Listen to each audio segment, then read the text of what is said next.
je dis dans la première partie qu'il ne faut pas faire littéralement comme Élie en exécutant les faux prophètes. Comment comprendre cela dans la Nouvelle Alliance, dans le christianisme étant chrétien?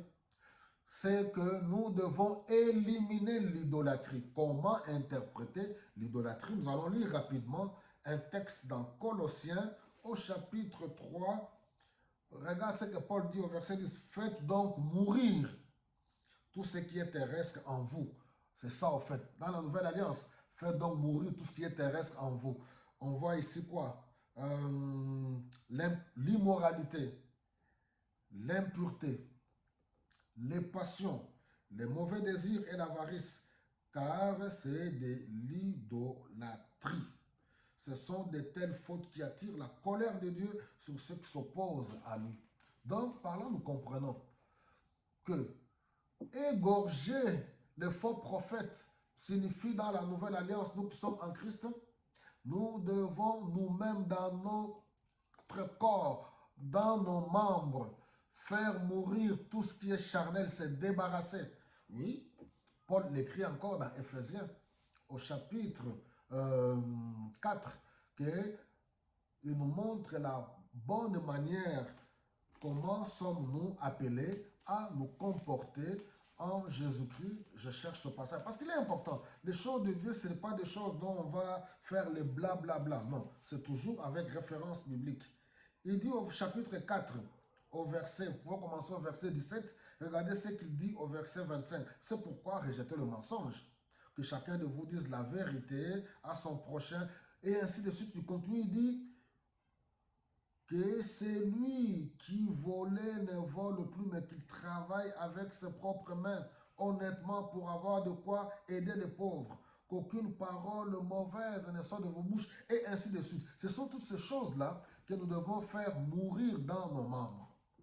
Alors, une chose aussi importante est que Jésus-Christ interdit la violence. La bonne nouvelle n'a rien à voir avec la violence. La bonne nouvelle, nous la présentons. On n'oblige personne dans la famille avec un couteau. Si tu ne crois pas en Jésus-Christ, tu vas déshonorer la famille, on va t'égorger. Non, non, non, non, non, non, non, non, non. Je pourrais encore vous montrer, autant de les regarder dans Luc au chapitre 9. Luc au chapitre 9, nous allons voir Luc au chapitre 9, le verset, Luc 9, le verset 54. Luc 9, le verset 54. Qu'est-ce qui est écrit? Quand les disciples Jacques et Jean apprirent cela, ils dirent, Seigneur, veux-tu que nous commandions au feu de descendre du ciel et de les exterminer? Non, ils étaient charnels. Ils pensaient que le combat, l'engagement dans lequel ils se sont engagés, c'est-à-dire la marche chrétienne avec Jésus-Christ, ils pensaient que si quelqu'un s'oppose à la bonne nouvelle, qu'il faut l'égorger. Pas du tout. Pas du tout. Qu'il faut invoquer le feu. Voyez un peu, non, il n'y a pas invoqué le feu sur ceux qui ne partagent pas notre foi. Nous mangeons avec, nous vivons, chacun est libre. Chacun est libre de croire en qui il veut. Nous présentons la bonne nouvelle de Jésus-Christ. Si quelqu'un y croit, gloire à Dieu. Si quelqu'un ne croit pas, on n'a pas invoqué le feu. Le combat spirituel, Paul, dans lequel nous sommes engagés, nous voyons cela dans Éphésiens au chapitre 6. Qu'est-ce que Paul écrit au verset 12? Car nous n'avons pas à lutter contre les humains, mais contre les puissances spirituelles mauvaises du monde céleste, les autorités, le pouvoir et les maîtres de ce monde obscur. Alléluia. Donc nous nous sommes engagés dans un combat spirituel. Le combat dans lequel nous sommes engagés, ce n'est pas pour aller tuer les gens physiquement. Non, ce sont les esprits, les puissants du monde des ténèbres.